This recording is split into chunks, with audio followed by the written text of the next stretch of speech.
It's interesting that you talk about that confusion on the part of allies because I had a conversation the other week with someone in the context of US Russia relations and is the global order shifting was part of our conversation. We have seen President Trump in his first and second terms speak rather derisively of NATO. And I wonder about your perspective on this question. Is the global West not really a cohesive West anymore? And is that perhaps contributing to this confusion on the trade front? Yeah, absolutely. I mean, there's this idea that Donald Trump, Vladimir Putin, and Xi Jinping can kind of divide the world among themselves and create their own spheres of influence and do a kind of triumvirate where they have their own little kingdoms where they rule.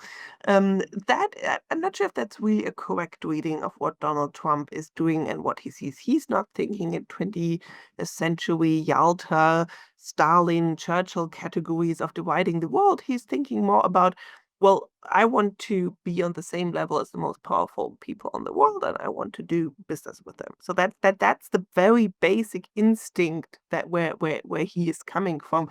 But since he is conflating trade and tariffs with security, that makes allies particularly nervous. With Japan, he's talking about trade and tariffs, but also about Japanese security.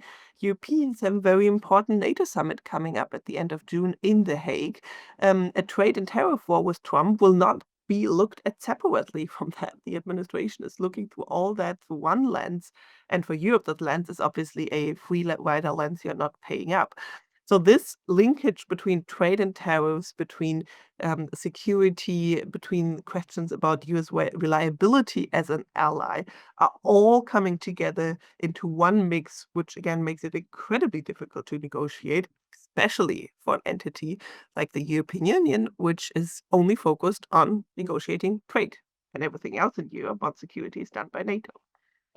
That's really interesting. So, just to emphasize what you just said, the conflation of trade and tariffs with security is an almost uniquely American perspective, or is that a uniquely Trumpian perspective? Necessarily unique. Others are doing that too. China, for example, has used a lot of economic pressure to pursue its security interests. It has pressured European countries to not support Taiwan and so on. So it's not entirely unique, but it is pretty new for the United States that these things are put together in a coercive way and in a mixture of threats. In the past, usually trade and security have been seen separately from each other and have been dealt separately with each other.